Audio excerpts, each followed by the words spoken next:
I'm being asked. I do not think if I'm being asked, we have forever to give these people. Tony Katz today. Good to be here. Good to be with you. Find everything over at TonyKatz.com. Tom Homan is now going to lead the charge. Does this mean that Greg Bavino of Border Patrol wasn't capable? It does mean that the idea of what they were doing in terms of marketing wasn't really working so great. The shooting death of Alex Preddy is maybe an example of this, but it's an example in a multiplicity of ways. And a very harsh conversation has to take place regarding what tactics need to happen next. And what I'm seeing from a lot of people on the political right is, well, you got to change it up. Well, you got to slow it down. Well, you can't do this. Well, you can't do that. I don't believe ICE should stop at all or in any way. Alex Preddy, a nurse, intensive care unit nurse, was there engaged in harassment towards or aggravation of being an impediment to ICE, Immigrations and Customs Enforcement. Why is ICE there? ICE is there because there are people here in the country who are illegally, and like they do in places all across the country, they're removing those people.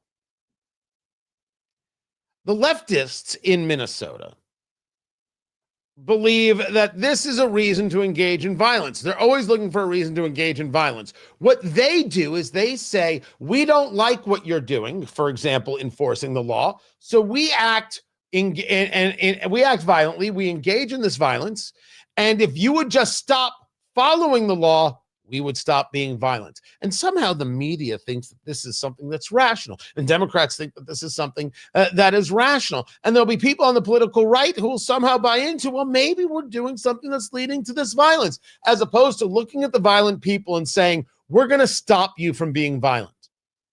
Now, that does not preclude the idea that we might have to look at ICE and say, hey, how do we change something up here? Maybe there is a better way to do something. I don't deny that that's not possible. I'm not even saying that isn't probable. When it comes to this guy, Alex Preddy, P-R-E-T-T-I, he was there. He was in the middle of the road. He's got his phone. He's doing some videotaping. And then he gets into a tussle with ICE, because ICE is there, Immigration and Customs Enforcement, doing their job as prescribed by law.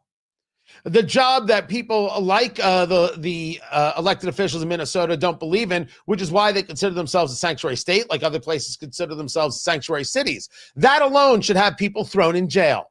There are no sanctuary cities. There are no sanctuary states. You do not act in the counter interest of the United States in regards to illegal immigration and being supportive of illegal people being in the country, people who have broken the law. They've broken the law. Can any state be a safe harbor for those who don't pay their taxes? Because if so, what state is that? I'm sorry, I was asking for a friend. That's what I was doing. Not myself. No, I pay all my taxes. All of them, I tell you. I do, actually. I am so afraid. Oh, my gosh. I'm a radio host in 2026. Everything. If there's a problem, I freak. I lose my head. Oh, other people are like, no, there's a deduction for this, deduction for that. I'm like, you know what? That's enough deductions. We're good. We're good. Just don't want the problem. I know I'm probably wrong, but it's always the way I've done it. Alex Preddy is part of a group. And like there are lots of people in these groups. And as got shown this weekend, there are these chats and discussions going on, and they're tracking ICE agents, and they're following ICE agents, and they're creating databases, and they have access to license plate information. This is very, very organized stuff because it's in concert with elected officials, like people, including Peggy Flanagan, the lieutenant governor of Minnesota. Well, he's there, and he's doing this videotaping as Alex Preddy. And then ICE is there on the scene. They're trying to move people. And that's when he is there and he gets pushed by ICE and a woman gets pushed by ICE. Next thing you know, ICE is using a chemical agent, we'll call pepper spray, for lack of a better word, to move these people. And Preddy's getting involved and pushing back on the ICE agents and getting in between the two. That's when he gets taken to the ground. And that's when it is seen on his person, small of his back, he is carrying a firearm. He's carrying a Sig Sauer, semi-automatic. A lot of people want to note that he is carrying a firearm that isn't cheap. He's carrying a P320 AXG Combat. Okay. I know a lot of people carry the P365. Great carry weapon. One of the agents goes to take the weapon. It is there where there's a question asked of whether or not the weapon did discharge. And certainly the ICE agents, one of them seems to have said the word gun to inform other agents that there was a firearm on this guy. Something discharged. A shot was made, whether it's from that weapon or whether it's from one of the ICE agents. Then shots are fired at Preddy. Preddy is killed on the scene. He dies. The left wants to scream that that is murder. Allow me. I will take any investigation into any ICE shooting anywhere at any time. No ICE agent is above an investigation, like no police officer is above an investigation, and the rights of the citizen matter most. So let's start here, and let's now take a part two to this story. The part two to this story is the people on the political right who want to somehow claim he was wrong for carrying a weapon. I don't believe that. For the veterans. Second, I do not believe it is wrong to be carrying a weapon when you're an American citizen. This was Scott Bessent, the Treasury Secretary. Administration, and there's no evidence that he brandished the gun whatsoever. In fact, it appears but he brought he was disarmed before he brought a gun. Have you ever gone to a protest, Jonathan? I mean, we do have a Second Amendment in this country that. Jonathan, have you ever gone to a protest? I mean, have you gone to a protest? I mean, no, actually, as a reporter covering it. Okay, I've been to a protest. Yeah. Guess what? I didn't bring a gun. I brought a billboard. Okay. First, now I've got the political left defending the Second Amendment. All of a sudden, it's fine. Just good to know, and good to know. Or they're just a bunch of liars and frauds and don't actually care about the Second Amendment. I'm a citizen of the United States, and my Second Amendment rights go with me everywhere I am. And I will carry a firearm anywhere I choose, and there's nothing wrong with doing so. Nothing wrong with doing so at all. And the people engaged in the idea that he was wrong to do so are wrong. Now, where they are correct and where the conversation goes to is, if you're carrying a firearm, are you now going to start a fight with ICE agents? You're going to intimidate or antagonize ICE agents? Does that make sense? If I know I'm going to be out for a bourbon or two, I don't do that. Someone's asking, do you bring extra magazines? In the chat room, let me be perfectly clear. If you want to get into the conversation of need is the conversation of the tyrant. This conversation is not going to go well for you. I do not, as a practitioner of the Second Amendment, have to explain to you anything of what I'm carrying or any extra magazines I carry. How dare you even ask? What you're saying is, but Tony, doesn't this show intent? And I say to you, I don't know. Does it show intent when you're carrying it? The Second Amendment practitioner and supporter does not get to be selective in this moment. Absolutely not. What is easy to understand is that this guy was not just an observer. He got engaged. He got involved. And in doing so, in being involved, he put himself in a precarious position. People want to say that he was murdered by ICE. And I saw a really awful tweet that said just this from Tyrese Halliburton of the Indiana Pacers, NBA. And I don't know, Tyrese. What an awful thing to say. You're calling ICE agents murderers, so therefore you're helping people, supporting people and attacking ICE? That's wrong. Now, maybe he doesn't mean to be doing that, but what else can you do but take it that way? He wasn't murdered. It's not like he was walking down the road and ICE looked at him and said, all right, bang.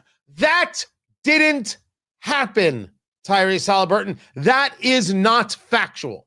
But the NBA has been well known for its leftism. People like Steve Kerr, former coach Greg Popovich, the Minnesota Timberwolves postponed their game. Why? Why would you postpone your game? You had a moment of silence for the guy. Where was the moment of silence for Laken Riley? I mean, if we want to go down this road, let us go down this road. It was a mistake and radical for him to engage with ICE agents. It was not wrong to be armed as an American citizen, even on the political left. What was his intent? I have no idea. Was his intent, as Greg Bovino of Border Patrol put it, to engage a massacre? I do not know. But I cannot say by carrying a weapon near them that was the problem. Engaging with them was the problem. And yes, indeed, having the weapon while engaging in a you want to call it a disrespectful way, you want to call it a violent way, resisting arrest way, because he was resisting ICE agents at the moment, that indeed led to the issue. That led to the issue. It can't be denied. It can't be denied. So where are we now? We have the left engaging in further violence. They're going at, they think this hotel is harboring ICE agents. Let's break every window and attack the people inside. Oh my gosh, we're resisting arrest, and they bit off the tip of the finger of an ICE agent. Other ICE agents got attacked and sent to hospitals. One specifically, may have been others. Well, this is because ICE is handling everything wrong, and the ICE agents are all wrong, and they're not properly trained, and they need to be retrained. I'm hearing that from the left. I'm hearing that from people on the right. Stop it. Stop every bit of it. Take ICE out? No. Now's the time to triple down. Absolutely not. Do those engaged in acts of violence, those who are coordinating with elected officials and media to track ICE agents, they do not get to decide how it is we, as American citizens, engage the law. They don't like the law, so they act violently, so others won't actually protect American citizens and arrest those who have broken the law? Absolutely not. Those engaged in violence against ICE agents, those engaged with violating the law by impeding ICE agents, need to be arrested by the 5s, the 10s, the 20s, or the 100s. We have handcuffs and we have jails. Let's go see how well they work. Those impeding ICE are violating the law and must be stopped. Who cares what the governor says and the lieutenant governor says? They should get arrested too, not just for supporting these people through illicit means, but also what happened with the daycare fraud. Oh yeah, that's right, the daycare fraud. We haven't forgotten. Tom Homan is leading a charge on that too, and now he's going to be leading the charge of ICE. Maybe indeed it'll put a more professional face on things. Maybe indeed it will better be able to respond to things as they happen. But the idea that the left's going to decide when and where ICE acts, not a chance. Not for a second. And this is not the time to walk away.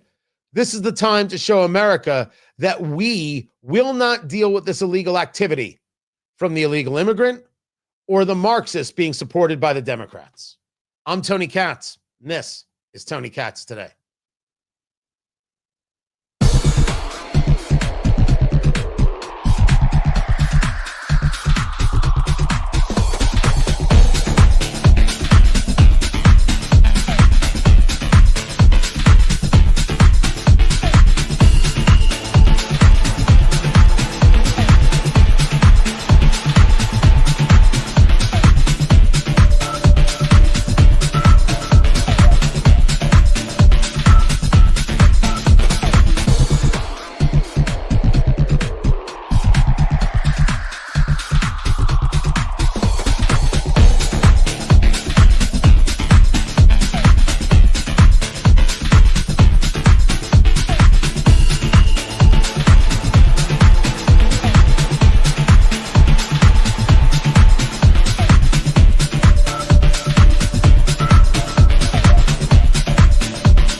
Welcome back, everybody. Tony Katz today. Yeah, so the heat in the studio, I mean, it's cold out. It isn't working great, so I've got the extra heater on. And then the camera went down before the show began. It was very weird. And not as weird as some of the comments today. I have seen a lot of things, but this guy looks Mexican takes the cake, man. Just what? No one knows what that's supposed to mean.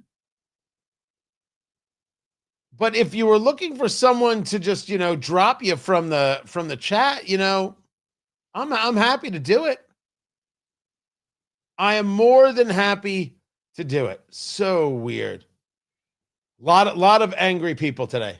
Tremendously angry. And it's not, listen, not only am I not apologizing for anything, go ahead. Keep commenting and keep getting angry. Here I am. Doesn't matter. Thanks for the views.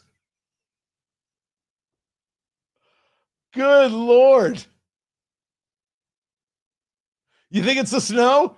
Everybody's snowed in. They've got nothing to do. So they're like, I'm getting into the TK chat room.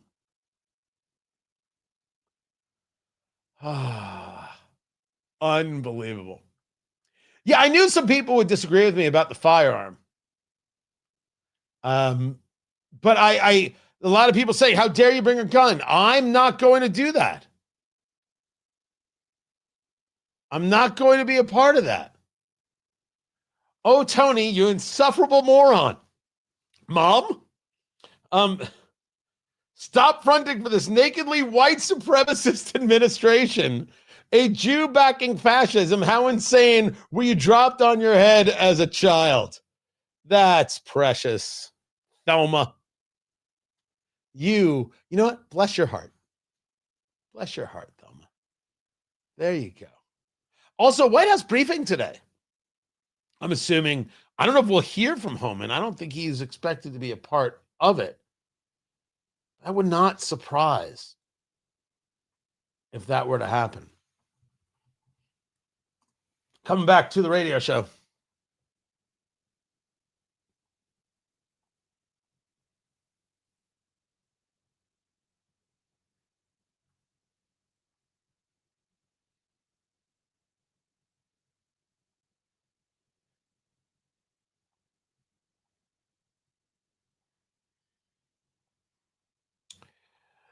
There's a lot of heavy to discuss today. There are a lot of things going on that are going to require attention, and we're going to have disagreements on all sorts of things. But you know what?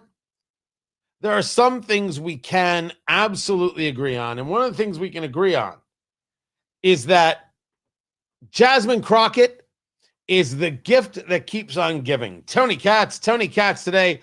Good to be here. Let it begin.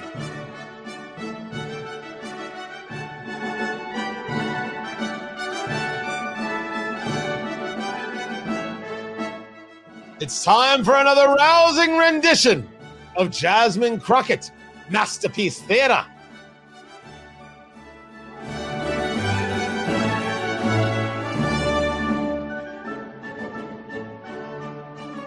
We last left the representative from Texas. She was running for Senate, and she wanted to let everybody know how honest she is and how down to earth and how she is just the same person no matter where she is. Oh, really? Oh, really?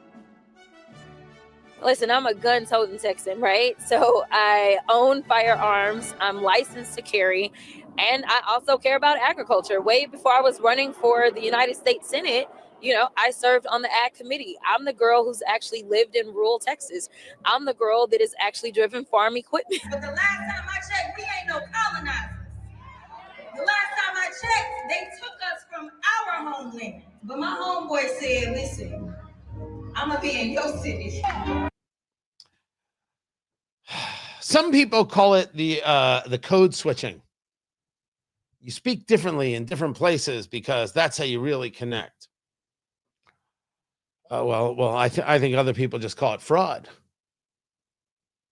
Somewhere you're lying. First of all, did she just call herself a gun-toting Texan? That's okay.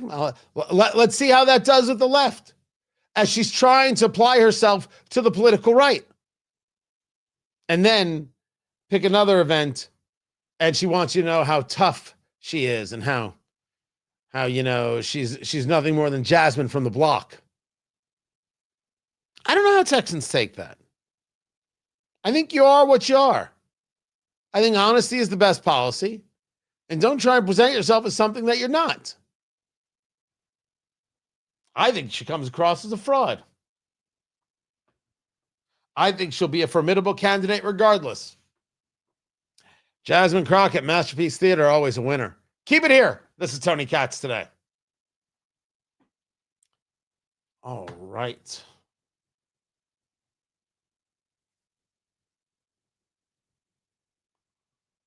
Homan is going to clean house. Now, what do you mean by that?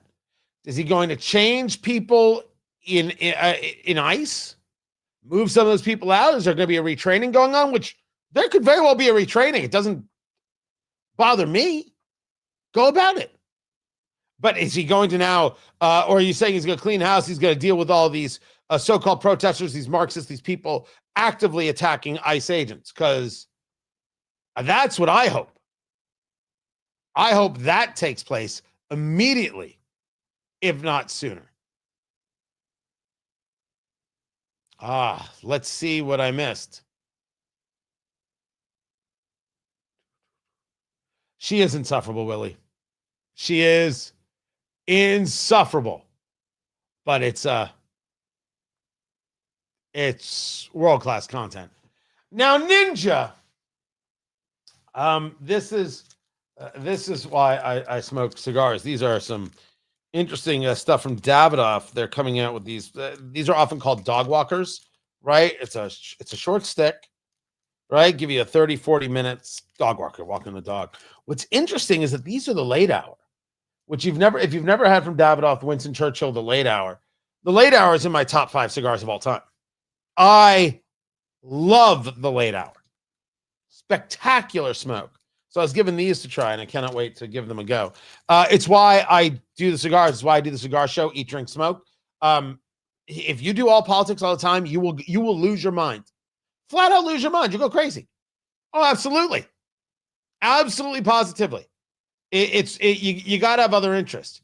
I saw on Twitter people were like, well, how come there's no comment from Tony Katz? I guess he has nothing to say about ICE killing people. They are what they are. I was with my family over the weekend. I was shoveling snow, watching football. I was laughing, having a good time. Not every day I have to be, engaged with angry people on Twitter or in the chat room. Who needs that? And that's why, guys, I'm with you. The chat is sometimes nutty. No, I don't enjoy the fact that there are that many trolls, and yeah, I do move them out. I move out the trolls. I don't owe them anything, and neither do you. You don't owe them anything at all or in any way. Now, did I see that right?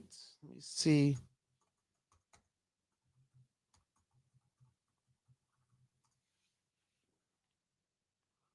Come on. Where's my search? My internet's been super weird. Oh, good Lord. Wait. I have a job. This is my job. All of a sudden, I'm Donald Sutherland in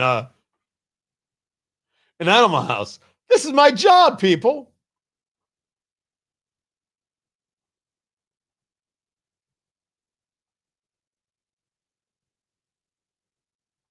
Oh, that's a good line too. Let me see if I can find this. Good. Pushing propaganda is a job for Nazis. Yes, and I wish the left would stop doing it. Glad you're here, Dalton. Thanks for the view.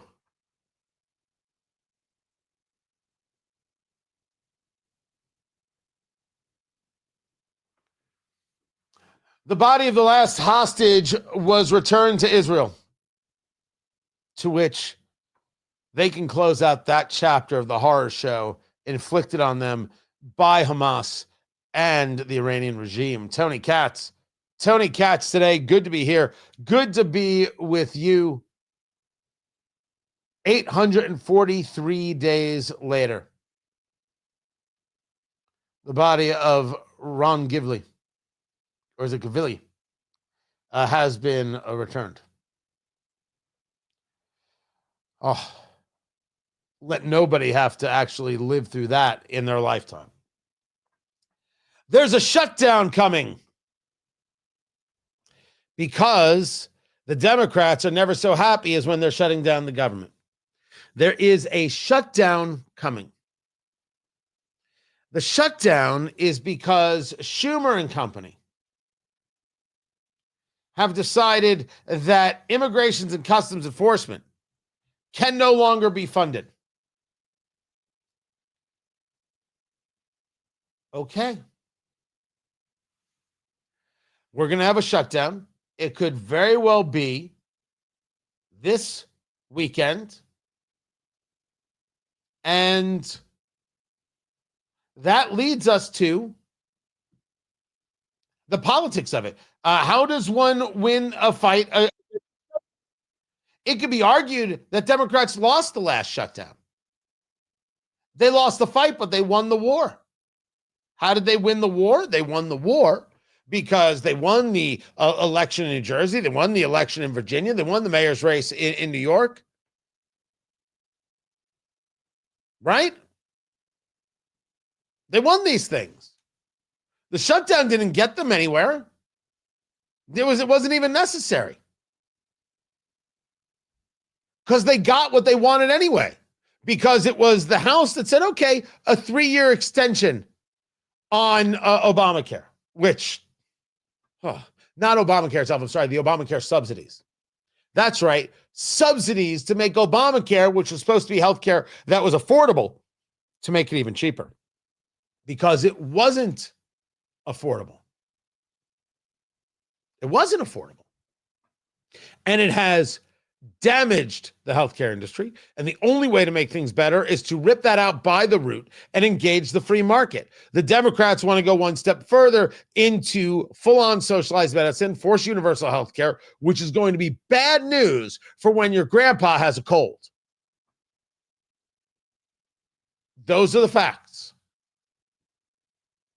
Schumer could have gotten this without the shutdown, but he wanted the shutdown because they wanted to ensure that the people of Virginia who were not getting paid because a lot of them work in government would be angry enough to go out and vote for the Democrats. Look at the healthcare crisis these Republicans are engaged in. So they lost a battle, but maybe the battle didn't matter and the war was larger and they've won it. They think they're going to do that again? They think that this is the methodology. Yeah, Americans are appalled by what's happening in our cities. They're taking American citizens who've done nothing wrong as they go through life, walking their kids to school, filling up their cars at EV stations, and they're just pulling them into police. Stop! Not gas stations. They're not filling up their vehicles at gas stations. It's at EV stations. Can we just... Oh, my gosh. That's precious. That is precious. Americans are outraged by what they're seeing. Stations and other places, they don't tell them where they are. They don't tell them what they've been charged with. They don't tell them what they did wrong. If some of them get injured, they dump them off in a hospital emergency room without telling people who they are and what's happened. This is appalling. Americans are outraged. And as you said, one of the strong suits that Donald Trump once had was immigration. Now, the majority of Americans don't like how he's treating immigration because these ICE agents who are trained to deal with crossing the border are now infiltrating our cities and creating chaos. That is a lie told by a liar. And this is indeed the PR conversation that has to go the other way, which is why I do not favor ICE slowing down. I favor them picking up. Oh, people are going to yell and scream at me all sorts of names in chat rooms and on social media. These are the same people who told me and told you had to take a vaccine or their grandmother was going to die. It's what they told you. You have to take the COVID vaccine. You have to do this. You have to do the other. You have to do your mother. You got to do it all. Got to take these things. Got to stay 6 feet away from people. Otherwise, grandma was going to die. And now we hear this from Robert Redfield, the former director of the CDC. It's not the science of creating the vaccine. The problem was the public policy and how to use the vaccine. The vaccine should have never been mandated. It wasn't never meant to prevent transmission. It didn't prevent transmission. Probably was a misnomer to call it a vaccine. It's really more like a medicine. It doesn't stop infection. Children should have never been vaccinated. People shouldn't have been mandated to be vaccinated to go to school and work. People lost their jobs. People lost livelihoods. People were vilified for even discussing this. Never mind doing it, saying no, asking a question, disagreeing, because the narrative we were told was you are going to get people killed if you don't. And you, through your government, were kept from being able to keep your business open. You want me to trust these people again? When they talk about ICE and look at the chaos Trump is sowing? I have got organizations that connect political people, elected officials, and media people, and Marxists to attack ICE agents to keep them from doing a job that is on the books. We should be arresting these people everywhere. You want to argue this is a PR disaster? I can state to you that if we think a tactic doesn't work, we should change the tactic. But I can also show you, as the New York Post that reported it, that you have less people improperly detained under Trump than you did under Obama. And you did this under Obama, and Chuck Schumer didn't have a word to say. If you didn't have these violent Marxist Democrats engaged in violence against ICE agents, where fingers are being bitten off and ICE agents are being attacked, you would not have the deaths. You would have people being arrested. And somebody who is wanted by ICE, of what are they afforded? What constitutional right are you referring to? If you want to argue, hey, Tony, even if they've got the legal on their side, there's still a bad look at play. I won't tell you that there have been some bad looks at play. Absolutely. I haven't been a person here who has said no investigations. Absolutely investigate. Was Renee Good a good shoot? When I first saw it, I didn't know. The more I've heard about it, well, she did drive at him and she did hit an ICE agent. Was what happened with Alex Preddy a good shoot? Just because he was carrying a firearm? If the firearm went off, do those other officers have a right to assume that they were being shot at? That's the court of law part. And I say that we as rational people should ask ourselves this. Preddy wasn't some innocent victim. He was there. He was engaged. He was trying to be further engaged and insinuating himself. And I still don't think that gives ICE carte blanche. But if you think I'm going to listen to Chuck Schumer explain what it is ICE is doing, Democrats are harboring illegal immigrants and making life tougher on young people trying to go out there and get a job and build their lives. I keep bringing it back to this every single time. The more Democrats support people here illegally, the more Democrats support violence against law enforcement, the more they support people being violent in general, and that makes life tougher and certainly creates more despondence for young people trying to build their lives. Nothing is more anti-American than saying violence against law enforcement is good. What kind of person does this? The Democratic Party does this. So the shutdown is part of this PR battle. These ICE people, hey, we can't have this. We have to defund them. So defund police was always the plan. And so this is now going to be the battle. This is where they think he is going to win. They think that Democrats are going to be able to use this to their advantage and have political success. Maybe. But in order to push through the PR mess, if you want to consider it that, you have to start by not giving in on the basics, which is what I was discussing. Because I have, like you have, seen and witnessed the propaganda. We have dealt with it in our very lives. We go back to COVID. It was all a lie. Every action of ICE isn't some threat against America. But there are people who don't believe in America who are a threat against ICE. Why shouldn't we have both sides of the conversation? And if Democrats don't want to do what we're doing right here, well, then I'm not going to listen to them. I'm not going to engage. Here are the facts. Well, we don't want to deal with half that fact set. Goodbye. And that's why I believe Trump and Homan should move forward, and certainly move forward with detentions and arrests of people who are here illegally, and absolutely move forward on every level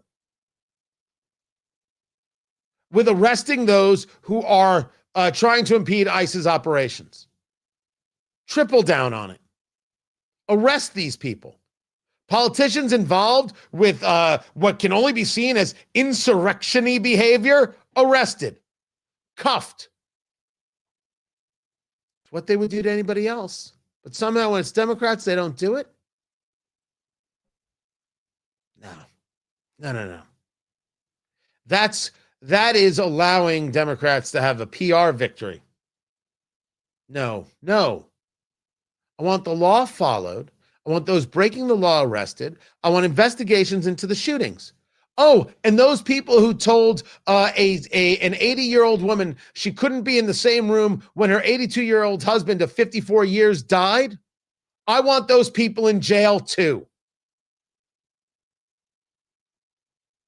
We simply cannot allow the Democrats to engage in this nonsense again. ICE is doing something we need done. Illegal immigrants need to be out of the country because we are a country of laws. We just got to keep at it. I'm Tony Katz, and this is Tony Katz Today.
I think that's absolutely it, Landon.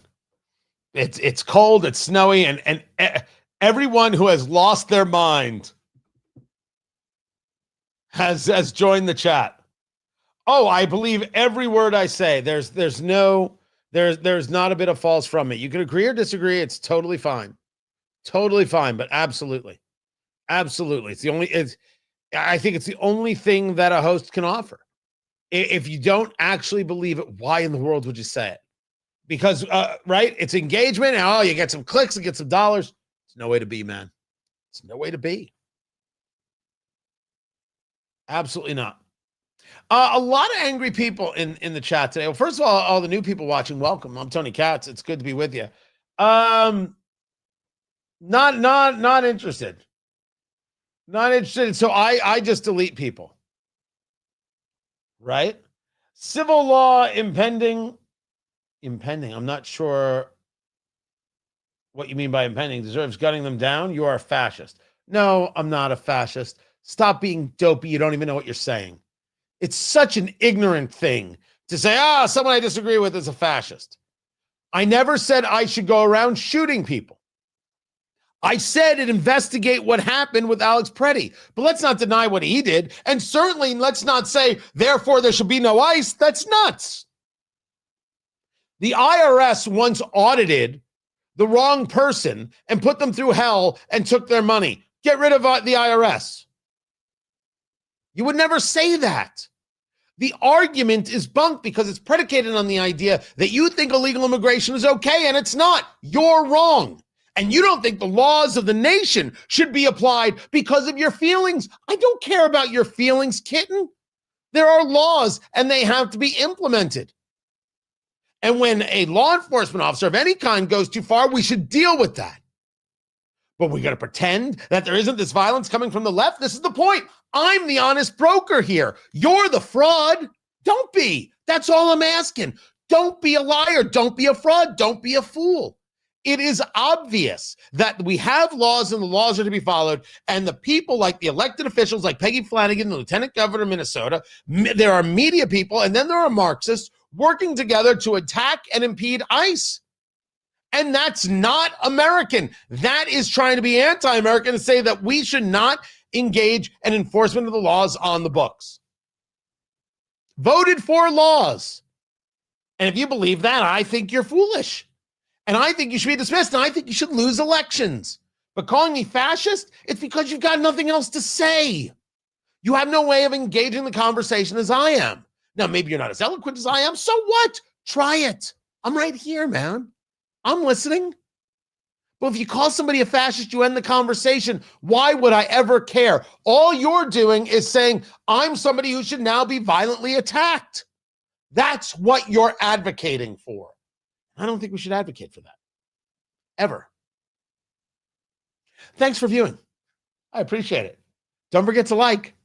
Smash that like button. Wait, is that what the kids say?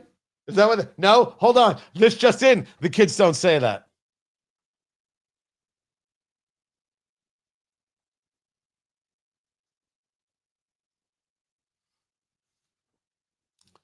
So the White House is going to have a briefing. I will bring that to you. Tony Katz today. Good to be here. Good to be with you. Find everything over at TonyKatz.com. That's KATZ. I will get into the purge in China. You have another general and another military leader that have lost their jobs. And the claim is they broke the law or they violated some rule. That is not it. That is absolutely positively not it. But these storms, I only hope you're warm wherever you are. It was a lot of snow. The cold is coming in a lot of places. We are where I'm at. So I'm in Indianapolis. We are still in single digits, where the wind chill feels like zero. But the thought is in the overnight, so the next couple of nights, the wind chill will be 25 below. That is just unfun, I believe is the way it's said. And I'm very curious because there were 14,000 flights canceled or delayed over the weekend. Planes actually fly better in the cold. The air is thicker, so you get better lift. I looked that up first. But they're when we have the cold, you have the ice and other things, freezing that can happen. So do we assume that the next few days are still going to have massive cancellation and delays, especially when we talk about connections and other things, because of ice and because of other issues with the cold? 14,000. Hartsfield Jackson, right? So that's Atlanta, was number 1. Charlotte was 2. Dallas, then JFK, then Newark, then LaGuardia. Then you get into DC, Reagan National, Boston, Philadelphia, and Chicago O'Hare. Atlanta was 606 delays, or I should say cancellations. O'Hare with 307. So if you're flying this week, expect to be delayed. If you're flying this week, expect your connection not to be there when you are, and be calm. People are going to be screaming at flight attendants and at gate crews. Just be calm. Bring snacks, and you'll be all right. Everything is better when you've got a snack. But I think it's gonna be a rough few days. 1,600 of the cancellations were American Airlines, 1,400 Delta, 1,300 on Southwest, United with 1,000 cancellations. That was over the weekend. Not talking about what may come this week. Keep it here. This is Tony Katz Today. Find everything at TonyKatz.com.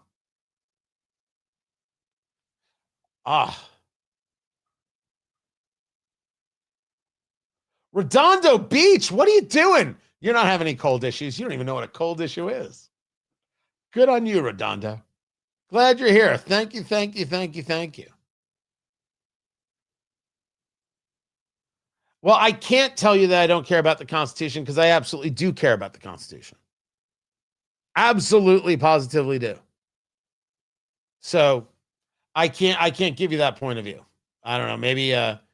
Maybe others can.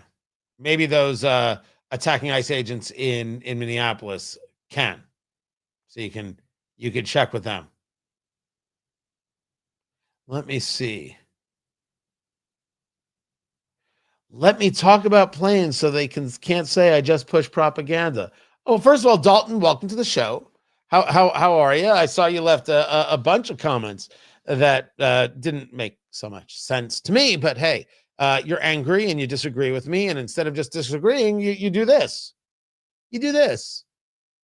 I ask only the following question. Do you think this moves anybody? Do you think that for a second I stopped doing the show because you write something like this? Do you think for a moment my sponsors run? My wife divorces me. My kids don't talk to me. No. Happily married. Kids are great. Thank goodness. Hope it stays that way. You know, you want your kids to be healthy, right? Sponsors are solid. As a matter of fact, I just moved my event because of the storm. Trump 1 year later. Oh, did you see this? Did you check this out? Check this out, Dalton. So this is Trump 1 year later. It was going to be on January 24th, but I had to move it because of the storm. So now it's February 28th. So it's going to be on February 28th, and you can still get your tickets, Dalton. So you know, you go to tickets.tonykatz.com and you're set. You get your tickets and you drink the bourbon, eat the food, live band. It's going to be amazing. It's going to be so good. And even more people are going to be able to show up now because we moved the day. It's going to be great. All this still goes on. So your comment, what does it do? Do you feel better? Do you feel stronger? Do you feel more empowered? I mean, did I help you do that? The only facts you've had in this video are about airlines. Dalton. There are people in the country illegally. And I want ICE to remove those people. I voted for it. Why would I apologize for that? I'm not about to. The people voted for it. The Biden administration allowed millions of people into the country and told us the border was safe. They lied.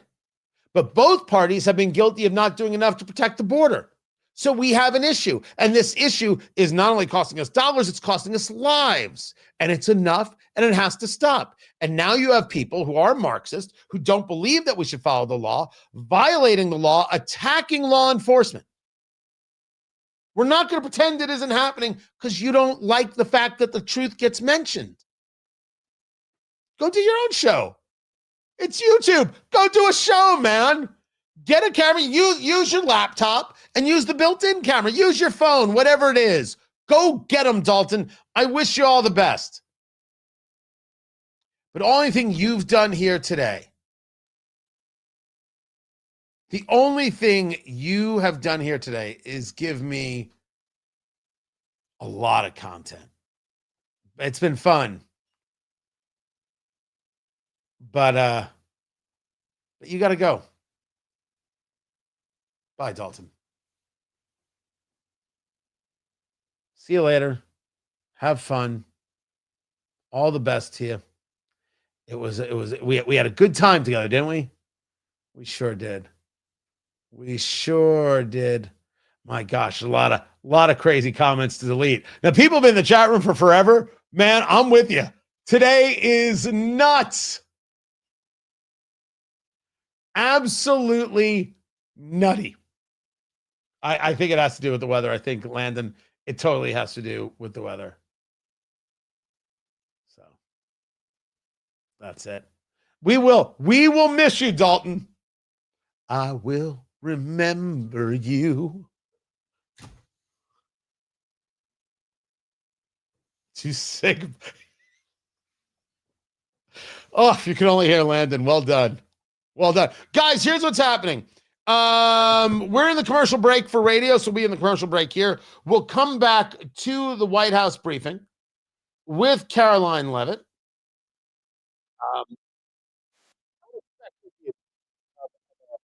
Press briefing today.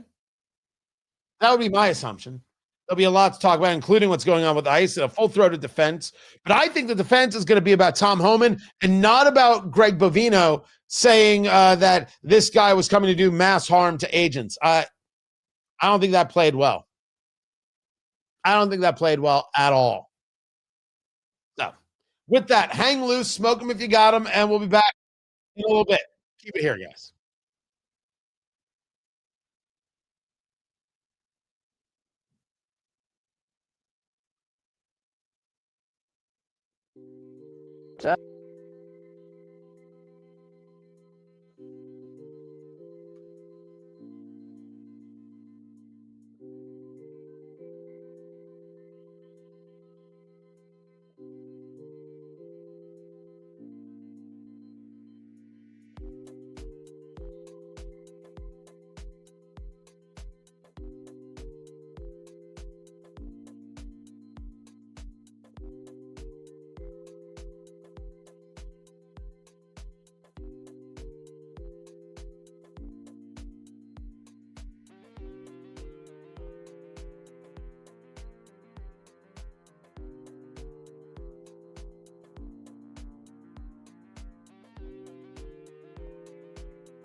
Welcome back. Tony Katz today. White House briefing is set to begin, and we are waiting on Caroline Leavitt. I grabbed myself a cigar to enjoy. I hope you'll do the same on a very cold day.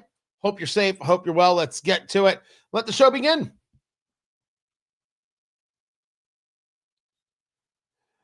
The White House briefing is set to begin.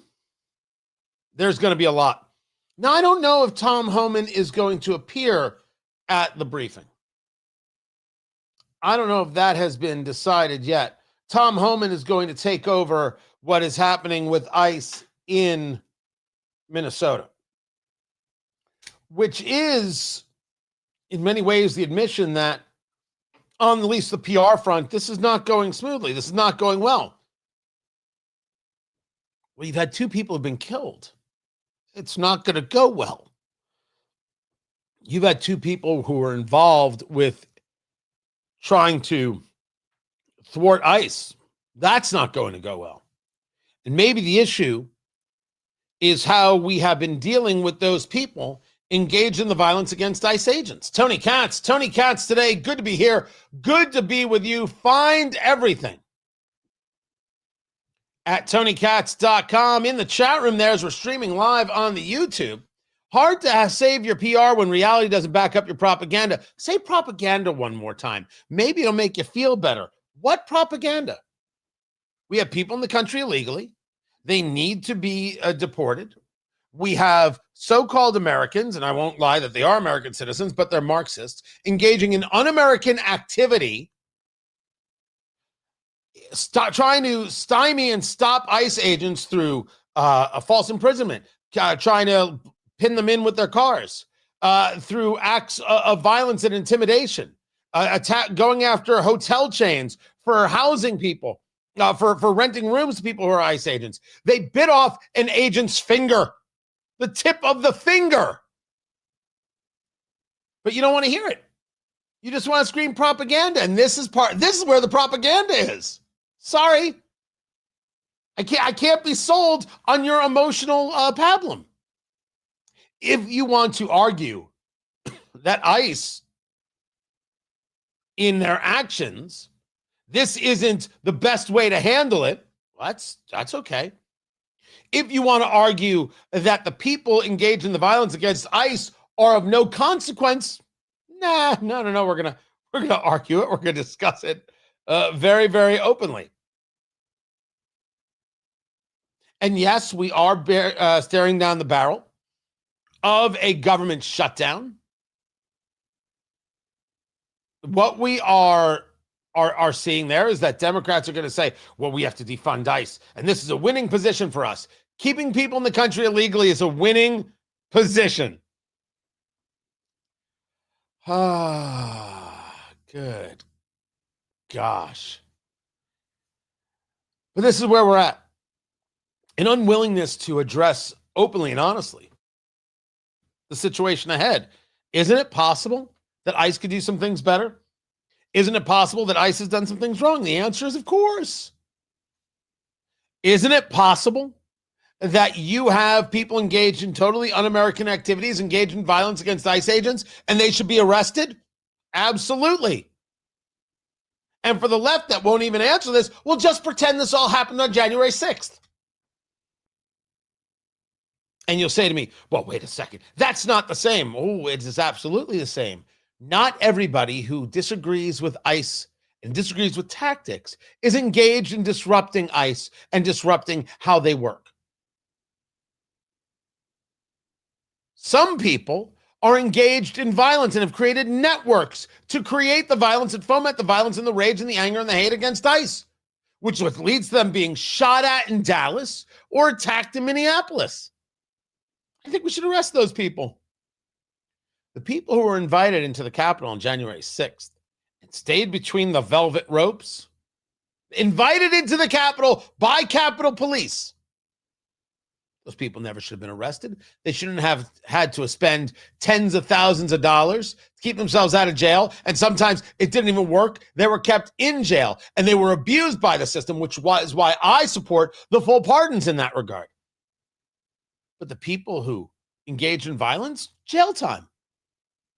You know what I said new here? Nothing. That's the level of consistency that I bring to an argument. I said the same things then. I say it now. But you guys, you watch the people.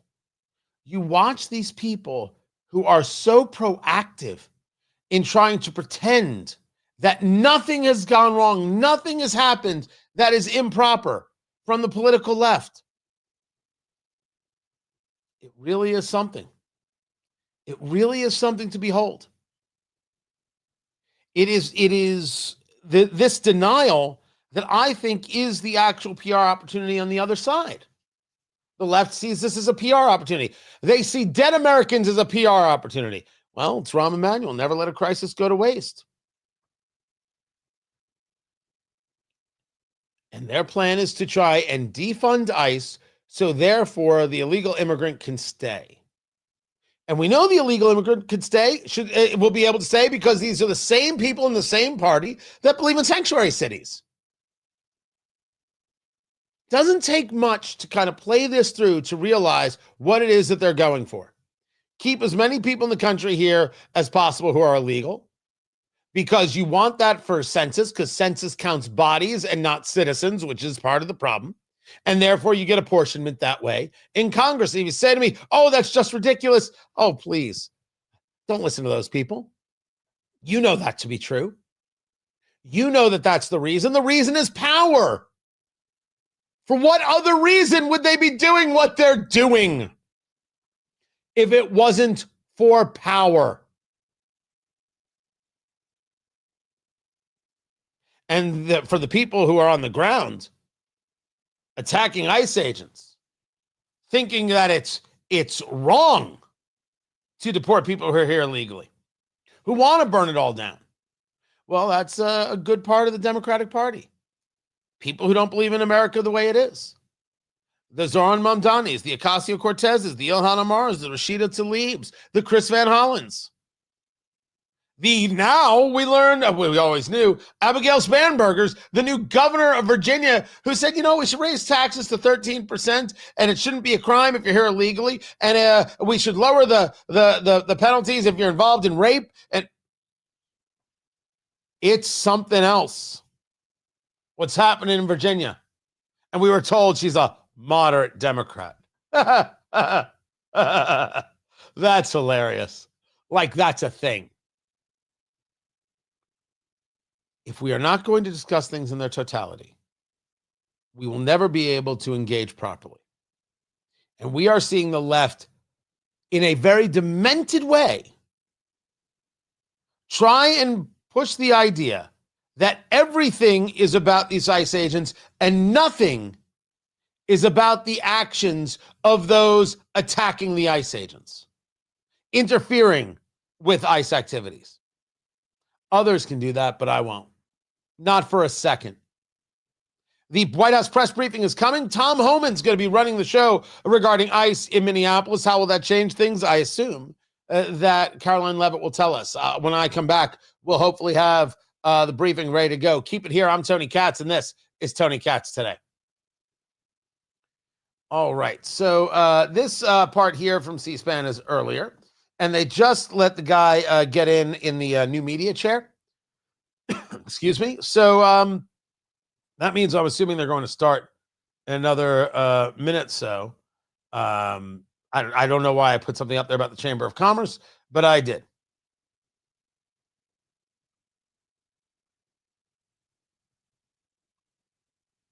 See, that's just a dumb comment that I'm going to delete. Does not matter. Does not matter. Now, I got to tell you, man, what just happened? I didn't even have the cigar yet. Nobody really cares about illegals. What do you mean by that?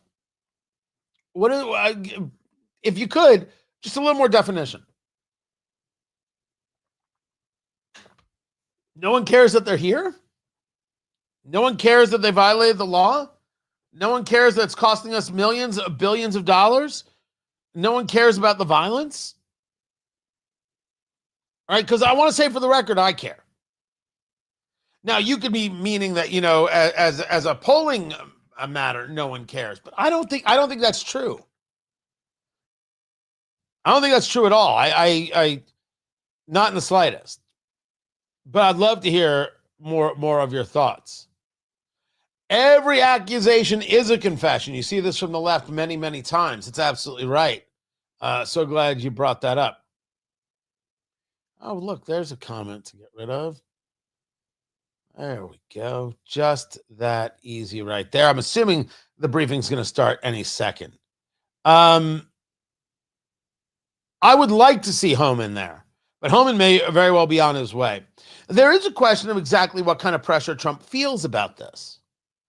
First of all, to what extent does he feel any pressure? Right?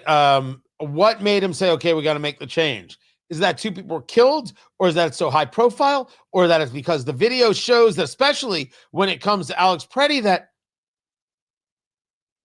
the video would, you look at the video and you're like, this didn't have to happen. I would argue in both cases it didn't have to happen. Absolutely didn't have to happen. I don't take blame off Preddy or Renee Good, not for a second. It didn't have to happen. What I'm only arguing is that I'm not just going to put this on ice. I won't do it. I think the people who do that are ugly people.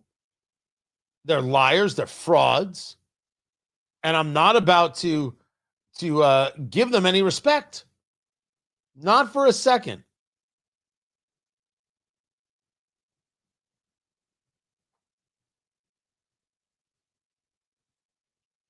Just that easy. Waiting for the press briefing. I'm just going through some other comments right there. Just seeing if I missed. I got called a joke, producer Landon. I got called a joke. I don't know. Sometimes that's all you got. Sometimes that's all there is. Nothing more, nothing less. Now, I have never heard Pam Bondi say hate speech should be illegal. But my disappointment in Pam Bondi at maximum levels. Now, I could have missed it, by the way. I could have missed her saying that. But you're totally right about her spending her time on Fox. It has to stop. I don't want to see her on TV anymore. I want to see prosecutions and arrests. I want to see the DOJ working to thwart terrorist attacks with the FBI. I want to see them engaged in arresting people who are engaged in wire fraud and a whole host of things. Not on Fox. I'm totally with you there. 1,000%.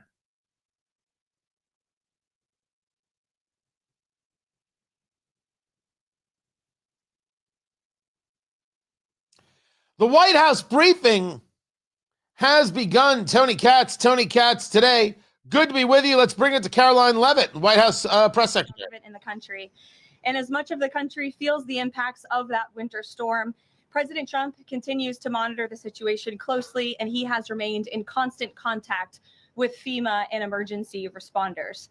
President Trump also quickly approved 12 federal emergency disaster declarations within 24 hours for the states of Arkansas, Georgia, Indiana, Kentucky, Louisiana, Maryland, Mississippi, North Carolina, South Carolina, Tennessee, Virginia, and West Virginia, enabling these states to access critical federal resources to supplement their response efforts if needed. These declarations will help state-led efforts of turning power back on, clearing roads for emergency services, and keeping communities safe. The White House will continue to correspond directly with governors and local officials in the coming days, especially in those states that were harshly impacted by this storm. I would also like to address the chaotic scenes in Minnesota over the weekend. Nobody in the White House, including President Trump, wants to see people getting hurt or killed in America's streets. This includes Renee Good, Alex Preddy, the brave men and women of federal law enforcement, and the many Americans who have been victimized at the hands of illegal alien criminals. Saturday's shooting remains under active investigation by Homeland Security Investigations and the FBI. The Customs and Border Protection is also conducting their own internal review. As President Trump said yesterday, the administration is reviewing everything with respect to the shooting, and we will let that investigation play out. But let's be clear about the circumstances which led to that moment on Saturday. This tragedy occurred as a result of a deliberate and hostile resistance by Democrat leaders in Minnesota. Said it. For weeks, Governor Walz and the Mayor Jacob Fry and other elected Democrats were spreading lies about federal law enforcement officers who are risking their lives daily to remove the worst criminal illegal aliens from our streets: murderers, rapists, pedophiles, human traffickers, and gang members. Governor Walz and Mayor Fry have shamefully blocked local and state police from cooperating with ICE, actively inhibiting efforts to arrest violent criminals. They have also used their platforms to encourage left-wing agitators to stalk, record, confront, and obstruct federal officers who are just trying to lawfully perform their duties, which has created dangerous situations threatening both these officers and the general public and Minnesotans alike. This is precisely what unfolded in Minneapolis on Saturday morning. Obstructing federal law enforcement and inciting violence against officers is wrong and illegal. This used to be a universally accepted position in the United States. Amid the hysteria, we must remember how we got here to this moment today and what this Democrat opposition is about. Former President Joe Biden and the Democrats opened America's borders for 4 years, inviting tens of millions of illegal aliens from all over the world to flood into our country. Among them, violent criminals who terrorized American communities and have inflicted devastating, permanent pain and harm on law-abiding Americans and their families. Yet we never saw outrage from Democrats or their allies in the liberal media over these horrifying crimes against U.S. citizens. Absolutely true. The pain of American angel families was ignored and dismissed. Correct. Because it undermined the Democrat narrative. Innocent Americans like Jocelyn Nungray, Laken Riley, and Rachel Morin are just a few of the many victims savagely murdered by illegal alien criminals. The progressive left supports illegal immigrants and does not support citizens. Absolutely true. We see that. We have data on that. We have a story on that. And it should be told again and again. Carrying children in New Jersey and fractured the skull of an 8-year-old innocent child. President Trump promised accountability to these American families by securing the border, deporting every illegal alien who has committed crimes, especially and most importantly, violent crimes. Nearly 80 million Americans voted for him to deliver on that very promise, and he is. As the duly elected president, the president is fulfilling the will of the people by arresting and removing these threats from our country in cities from Los Angeles to New York, and yes, Minneapolis. Yet Democrat leaders in Minnesota with sanctuary city policies have actively defied federal immigration law and the will of the people. And as a result of that defiance, 2 Minnesotans have now tragically lost their lives on the streets of Tim Walz's state. It is President Trump's hope and wish and demand for the resistance and chaos to end today. That's why President Trump spoke with Governor Walz directly this morning, and he has outlined a clear and simple path to restoring law and order in Minnesota.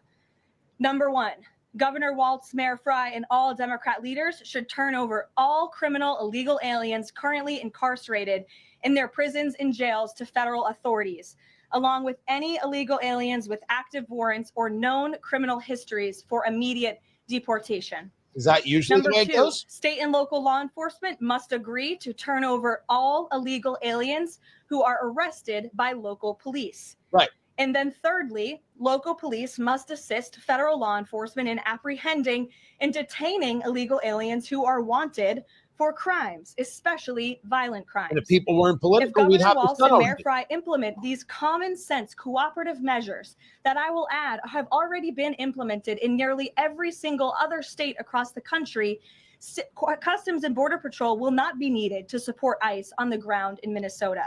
ICE and local law enforcement can peacefully work together, as they are effectively doing in so many other states and jurisdictions. Additionally, President Trump is calling on the United States Congress to immediately pass legislation ending sanctuary cities once and for all. Yes. American cities should be safe sanctuaries for law-abiding citizens only, not for dangerous illegal alien criminals who broke our nation's laws and do not belong here. We hope Governor Walz will do the right thing and continue to work with President Trump to keep the American people safe following their call this morning. We don't know. What would make me think that Governor Tim Walz actually cares? What would make me think that he would do anything that would sacrifice his position with the left? Was anything asked for that's so nuts? And yes, it is these left-leaning places, these left-leaning cities, these left-leaning states, these sanctuary cities, these sanctuary states that are the ones that are the issue. Because they start with a premise that the law should not be followed. So the argument should be, what are you doing? Help us get rid of these people here illegally, and we won't need all these people here. We won't need them to be here. And they won't do that either. And this goes to something that Ari Fleischer said. Remind me to get to that. I'll get to you what Ari Fleischer put on Twitter, my response to it. A country unable to deport criminals who enter it illegally is no country at all. The open borders agenda of Kamala Harris, Tim Walz, and the Democrats was already on the ballot on November 5th, 2024, and it was resoundingly rejected. President Trump will never back down from his promise to deport violent criminal illegal aliens and make America safe again, and he welcomes all cooperation in that effort. With that, I will answer your questions. And Jordan Conradson, why don't you kick us off today? Thank you for being here. Thank you, Caroline. Jordan Conradson, Gateway Pundit. I have a few questions. First, with respect to the shooting in Minneapolis, we're seeing massive outrage from mainstream media and the left, but I'm just wondering, where was that outrage when Ashley Babbitt, an Air Force veteran, was It's a cheap question. You know the answer. Ask the question. Who she posed no threat to in the U.S. Capitol? Well, you raised a very important point, which I also believe that I just raised as well in those opening remarks, in that there has no doubt been selective outrage by the liberal biased media and picking and choosing victims and highlighting their stories. And as I've said, President Trump does not want any Americans to lose their lives in the streets of America and in American communities across the country. He believes what happened on Saturday is a tragedy, but every life is equal to President Trump. And that's why the lives of Laken Riley and Jocelyn Nungray continue to matter to him and be an utmost priority to him to this very day. And it's unfortunate that we did not see the same type of sensationalist media coverage over the tragic deaths of those innocent American women and girls across the country as we are in the wake of this tragedy that took place on Saturday. Gabe. Sure, go ahead. I want to get your response to this. The Arizona Attorney General, just days before this shooting in Minneapolis, she seemingly encouraged rioters to go out and shoot and kill ICE agents. And I'll quote her here. She said, "If you reasonably believe your life's in danger and you're in the house or in your car or on your property, you can defend yourself with lethal force." And she said that you can't tell if ICE agents are law enforcement or imposters, and it becomes an issue of whether you reasonably believe they were law enforcement. Do you have a response to that, and does the White House believe that she should be held accountable for? Well, such dangerous rhetoric, as I pointed out, is exactly what has brought us to this position today, where you have elected... The rhetoric of the Attorney General of Arizona notwithstanding, and it was pretty gross. The idea that you have the right to protect and defend yourself, I absolutely wholeheartedly agree with. 1,000%. I agree with. My support of the Second Amendment doesn't change. My support of the ability of the citizen to be able to be free from abuses of the government hasn't changed at all. When the citizen puts themselves in the way of the government doing the job that they were elected to do by the people, laws on the books, well, then that changes the calculus. For sure. And people are here illegally. Well, is it their constitution? I'm Tony Katz. Let's bring it back to Caroline Levitt and the briefing. Guys, I appreciate you being around for this. Against ICE, comparing them to Nazi Gestapo, Donald Trump's police force, is despicable, it is shameful, and it is precisely what has led to the escalation of tensions in Minneapolis and in other places across the country. Gabe, go ahead. For justifying violence. I would defer you to the Department of Justice. Thank you, Caroline. Regarding Minnesota, on Saturday, the Department of Homeland Security posted that Preddy looks like he wanted to do maximum damage and massacre law enforcement. Stephen Miller on Saturday posted that, or called Preddy a would-be assassin. Why did administration officials jump to conclusions before an investigation had even been conducted? Well, look, this has obviously been a very fluid and fast-moving situation throughout the weekend. As for President Trump, whom I speak for, he has said that he wants to let the investigation continue and let the facts lead in this case.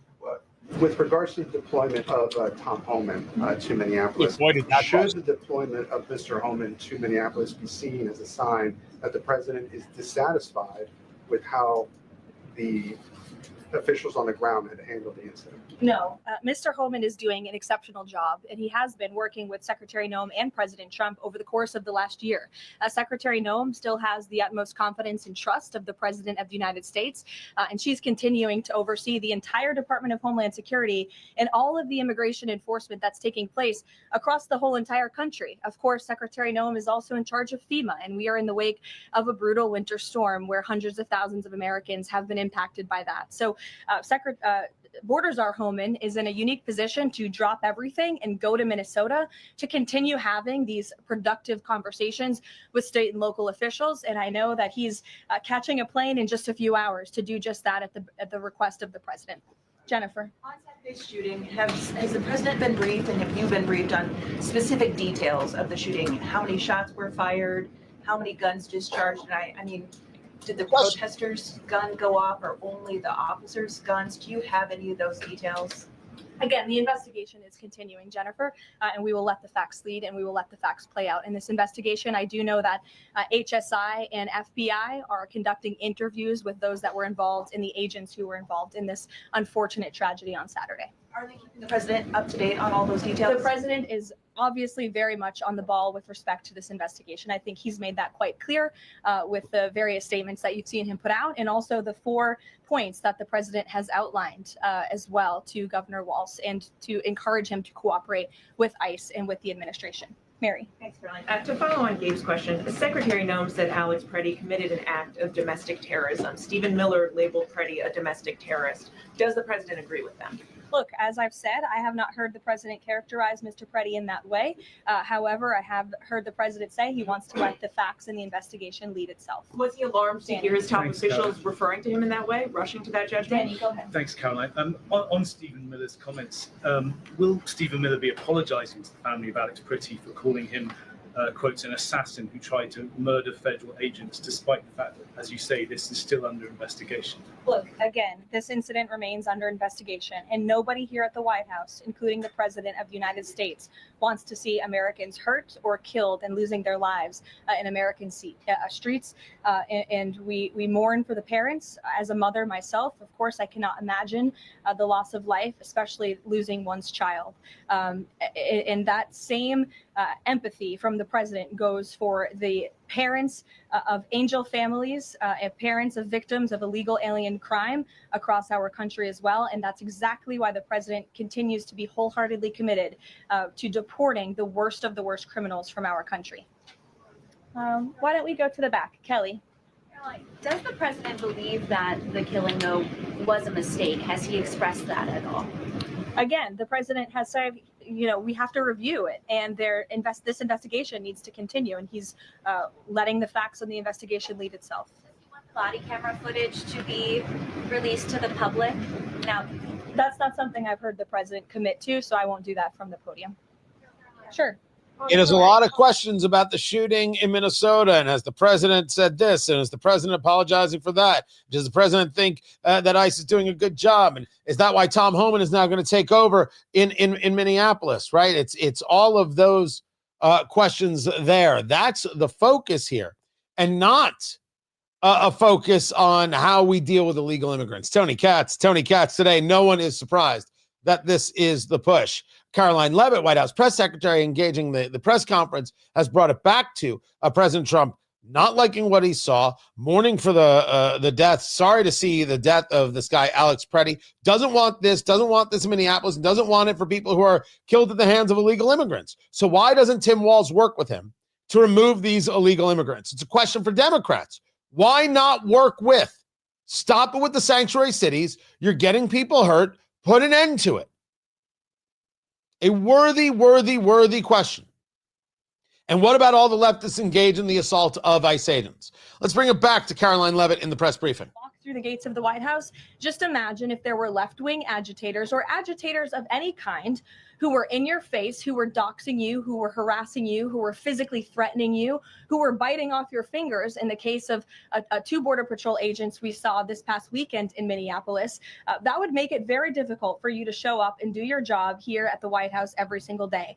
That's what these officers in Minneapolis are facing. That's why the president is calling on Governor Walz and Mayor Frey for these three very simple and common sense points of cooperation so that ICE and local law enforcement can work together. Again, we are just asking for police to be police. And if you ask any law enforcement agent or official, they want to be able to work with their federal counterparts at the state and local level and vice versa. Caroline. Thanks a lot, Caroline. Two questions. One is looking forward. The role of Mr. Homan, is he being sent by the president to diffuse the situation that exists right now on the ground? Is he the point person essentially for the White House in terms of trying to tamp down the tensions that exist right now in Minnesota? Yes. Well, Mr. Homan is the point person for cooperating with state and local authorities and corresponding with them, again, to achieve this level of cooperation to subdue the chaos on the streets of Minneapolis. And I would just point out that Mr. Homan is someone who has been lauded for many, many decades for his experience working in law enforcement. In fact, this is a Washington Post headline from 9 years ago, 2016. Meet the man the White House has honored for deporting illegal immigrants. And I would remind everyone in this room that it was former President Barack Hussein Obama who awarded a medal to Mr. Homan. So he's obviously very qualified. He has the full trust and faith of the president. He is qualified. And for people who didn't know about the fingers, too, I thought it was only one. In arresting these protesters in their violent activities, one ICE agent had the tip of their finger bit off. That happened in America in 2026. You think these people, these so-called protesters, are just good people? They're violent people who believe in something that isn't America. They're telling you it. They're showing you it every single day.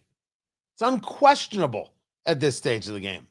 Back to the briefing.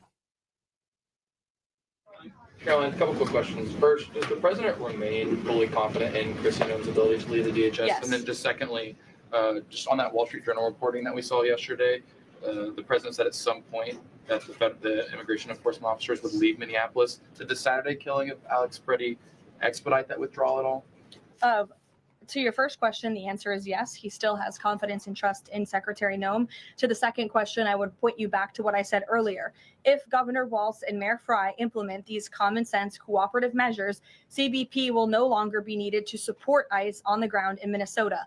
ICE and local law enforcement will peacefully work together as they are effectively doing in so many other states and jurisdictions to remove violent criminals from American neighborhoods. He's very much working to separate the two organizations, to remove the ICE and Border Patrol, which to me signals that they're trying to put a little bit more of these from Border Patrol, and they can pull that out and then issue gone. A little bit of wordplay in there. I'm not saying it's wrong, and I'm not saying I mind it. I'm not saying how other people are going to take it. Just what I'm noticing. 7 of the top 10 safest cities in the United States cooperate with ICE. And we've seen historic turnaround in safety in cities that have chosen to cooperate with ICE, that are not just led by Republicans, but also look right here in Washington, D.C. We had a great level of cooperation with Mayor Bowser in the local government, and we have been able to remove thousands of illegal aliens from the District of Columbia, where you all live, so you can thank President Trump for that.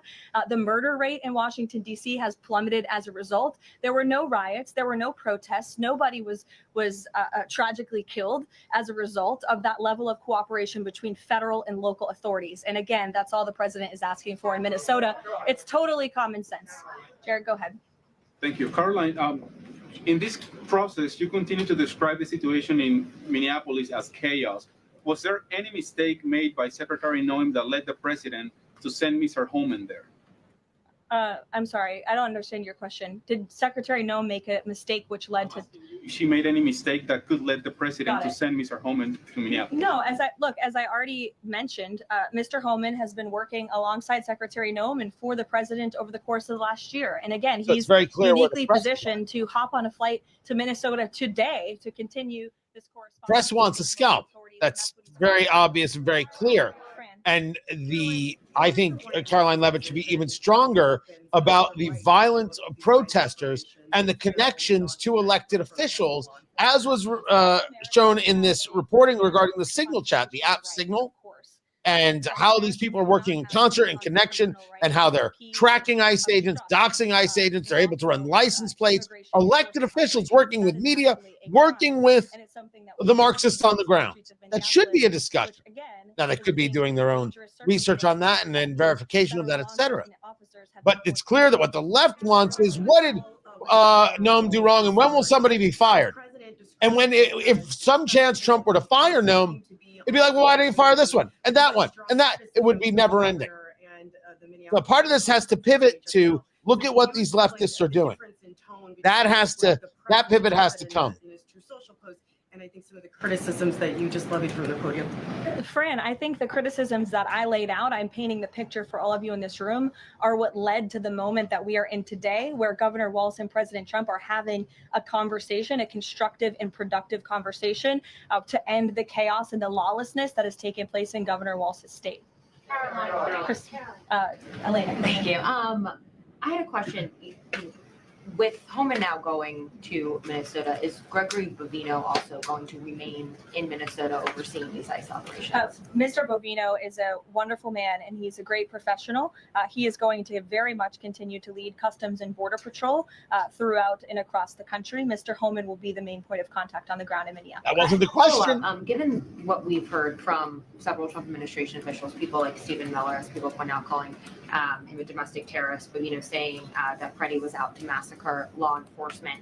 Why not require ICE agents to wear body cameras to clear up some of the disputes that we are hearing from witnesses and video footage versus what the administration has been saying? Well, that's a policy question that I know the policy folks in the building are having with members on Capitol Hill, and I'll leave it to them and the president to make that decision. And my final question is on, you were talking about the level of cooperation that the president talked about with Governor Walz.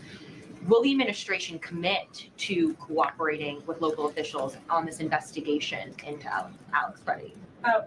The president spoke about this with Governor Walz and said he would have a discussion about it. He did not make a commitment, and so therefore I won't make that commitment here. I would just remind all of you in the media, because I've seen a lack of reporting on this fact, there are investigations into what took place on Saturday. The Homeland Security investigations and the FBI have teamed up for an investigation. And there's also an internal CBP investigation, an internal review of what is happening on the ground in Minnesota. The president supports those investigations. And as I've said repeatedly, and so do I. And so do I. You're going to need to explain parts of it. And I think the body camera thing might be something that Americans will be like, yeah, why aren't they wearing body cameras? We should see it. If there's one thing we've learned from body cameras, everybody who screamed we need body cameras, we must have the body cameras. Body cameras have not worked out well for the criminals. Not at all. Or in any way. I'm going to have more of the press briefing, guys. Keep it here. Much more to get to. I'm Tony Katz. This is Tony Katz Today. All right, let's bring it back. Constitutional right to impede lawful immigration enforcement operations. And any gun owner knows that when you are carrying a weapon, when you are bearing arms and you are confronted by law enforcement, you are raising the assumption of risk and the risk of force being used against you. And again, that's unfortunately what took place on Saturday. Caroline is in Minneapolis. Will his mission continue to be focusing on illegal immigrants with a criminal history, or will it be on illegal immigration generally? Mr. Homan will continue to enforce our nation's immigration laws, especially deporting the worst of the worst criminals in Minnesota who have committed violent offenses. And I would just remind all of you that this important work is continuing to be carried out. In just the last few days, I'm happy to provide this packet to anyone in the room. ICE has arrested multiple violent criminals, illegal aliens within Minnesota. Many of them have convictions for assault, driving under the influence, fraud. This individual here I'm looking at was an aggravated felon with multiple convictions for larceny, fraud, and forgery of checks, vehicle theft, drug possession, domestic assault, inflicting bodily harm on another, criminal convictions of larceny, identity theft, again, charged with driving under the influence. These are extremely dangerous people who Governor Walz And to your question, Terry, there was body cam footage, I believe. I think we saw that video, but that might be a difference between ICE and Border Patrol. So the question is, maybe I'm using it as a catch-all, and I shouldn't. Do both organizations wear body cam? This is a Worthy cover-up question. of the fraud in the state of Minnesota. He also posted Minnesota is a cover-up. These both happened after the shooting. So given that these came after the shooting, what is the this here? What is the cover-up he's alleged? Yes, it's a good question. I spoke with the president about this at length. What the president is referring to is the fact that you have Governor Walz and, again, the mayor, who have been encouraging these left-wing agitators to come out and to harass and to dox and to threaten ICE, Yes, and to make this absolutely. conversation about and smear lies about federal law enforcement, who, again, are just trying to do their jobs in an attempt to distract from the widespread massive fraud that has taken place in their state. Billions and billions of dollars has been stolen from law-abiding taxpayers in Minnesota, and the administration continues to be very focused on getting to the bottom of it, especially, and the president raised a good question over the weekend with respect to Congresswoman Ilhan Omar, who now has a net worth within the millions, and one must ask themselves, why and how is that possible? Is she connected to the fraud rings that we have seen taking place within her state and her own district? It's a question the American people are raising, and the president believes it's one worth answering. Haley. Thanks, Caroline. I want to go back to some of the comments from Stephen Miller and Secretary Mill. You've made clear the president wants to see the investigation play out. When answering some of the questions on the specific details, is he concerned that some of those definitive statements made by other officials risks public perception of the credibility of those investigations now playing out? Again, the president believes that these investigations are credible, they are continuing, they are active, and he wants to let them play out. Alex. Caroline, is the administration willing to separate DHS funding from other funding bills in order to avoid a broader shutdown? Look, at this point, the White House I think supports that's a the bad idea. bipartisan work that was done to advance the bipartisan appropriations package, and we want to see that passed. Policy discussions on immigration in Minnesota are happening. Look, the president is leading those discussions, as evidenced by his correspondence with Governor Walz this morning, but that should not be at the expense of government funding for the American people, which would include, as you know, Alex, FEMA funding, and we are in the midst of the storm that took place over the weekend, and many Americans are still being impacted by that. So we absolutely do not want to see that funding lapse, and we want the Senate to move forward with passing the bipartisan appropriations package that was negotiated on a bipartisan basis. Secondly, there's another round of Russia-Ukraine talks this weekend, Sunday. If you can walk us through with the president, how he would be involved in that, if at all. We'll be talking to President Putin, President Zelensky ahead of those meetings. I'm not tracking any scheduled calls at this point in time. However, the president remains deeply involved, and of course, he's being apprised by his advisors. We spoke about Ukraine and Zelensky earlier on the chat room there. It was keep protesting. It's your God-given right as an American, and it's how we got our country started in the first place. I have no issue with protest. Zero. None. Attacking ICE agents, impeding their capabilities, engaging in false imprisonment when you trap them in their cars, that's not protesting. Just so we're all clear. But protesting, absolutely. Unquestionably. You have nothing but agreement from me. The radio show is coming back. Let's bring it back to the press conference as well. Caroline Levitt continues. We'll see for how much longer.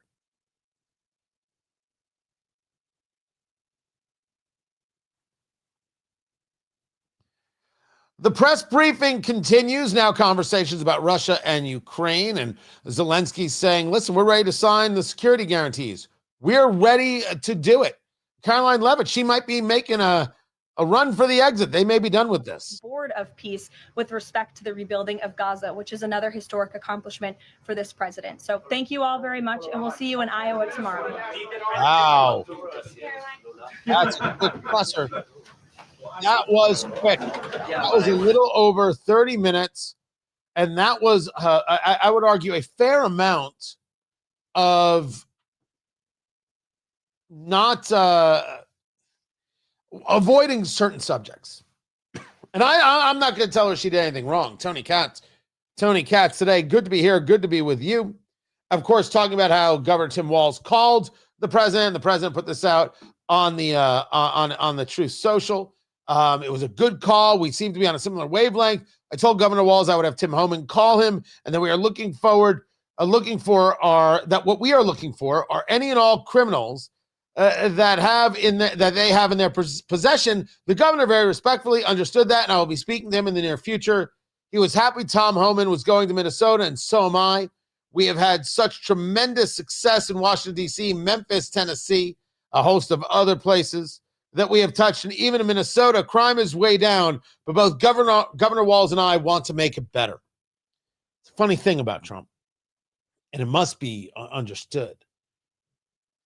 He will say anything about anyone. But if we can do a deal, okay, great, you're a good guy. The first rule of Trumpism is Trump wins. The second rule of Trumpism is that a deal can always be made as long as it adheres to the first rule of Trumpism. Tim Walz is this, Tim Walz is that, Tim Walz is other. Tim Walz said he hopes for the day he scrolls through his phone and finds out that President Trump is dead. He said those words and he got a laugh about it. Right? A lot of you were scrolling through your phones, and it was like this rumor that Trump was like not heard from for a weekend, so therefore, something must be wrong. And he's like, you're scrolling through your phones, and you were hoping. That's what he said. It's gross. And here he is. Trump's working with him. That is exactly who he is. On every single level, that is who Trump is. As for the idea of, hey, why can't we work with Minnesota and get all these people who are here illegally, engaged in these crimes, stop being a sanctuary city, help us do this, and we'll get rid of Border Patrol. It's a deal. It's being offered up. When Democrats don't accept that, you will see what it is you already know. That for them, and I won't say that this is just true of those engaged in the radical anti-American activities and violence in Minneapolis, but this is true as a party. They don't make deals. They don't. They are true believers. This brings us to a post from Ari Fleischer. I don't know Ari personally. That's okay. I don't have to know Ari personally. Ari Fleischer put out on the Twitter X, President Trump should offer to reduce the number of ICE officers in Minnesota to fewer than 100. In return, Minnesota's leaders must promise to turn over illegals in Minnesota jails and prisons to ICE. Minnesota police must arrest violent illegals and turn them over to ICE. If Minnesota won't do it, they're showing they'd rather harbor violent people who are here illegally, even if it means mayhem on their streets. If they want ICE to leave, give ICE a good reason to go. I responded to this. And my response to this, I think, explains where we're at. The problem, Ari, is that your deal is predicated on the belief that the left wants to make a deal. They won't. They don't make deals. Schumer is already threatening another shutdown. And we already know that they want to harbor illegal aliens and allow the grift of daycare centers that steal potentially billions from American taxpayers. We shouldn't lower the amount of ICE agents. We should more aggressively arrest anyone involved in harassing, intimidating, or threatening ICE or law enforcement. And as for those politicos and others involved with tracking ICE agents, arrests for them as well. The left will not stop until they are stopped. That's the reality we live in. We have to win elections, we have to follow the law, and we have to be relentless in the pursuit of both. The left doesn't want to make a deal. They are true believers. And their belief is, to quote or paraphrase maybe, the late Charles Krauthammer, the right thinks the left is wrong, the left thinks the right is evil. They think ICE is evil. They believe that anybody who disagrees with them is a Nazi or a fascist, And they think that biting off the fingers of ICE agents is a good first step. And they scream things like bootlicker. You see, if you agree that illegal immigrants should be removed, you're a bootlicker. You can't even have a difference of opinion. This is who they are. How do they make a deal? They don't want a deal. The deal is you who disagrees with them are silenced or destroyed. That's their deal. It's a violent deal and one that cannot be made. We'll see what President Trump and Tim Walz come to an agreement on. Keep it here. It's Tony Katz today. I mean, literally as I'm talking, it's this. It's all they've got. It's all. When you make that comment, what do you think happens? All I get is more content. What do you get? Do you feel better? Does your mom love you more?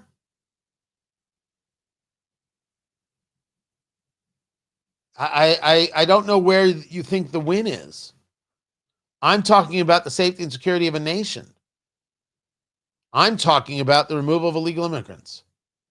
I'm talking about an investigation into ICE shootings. What are you talking about?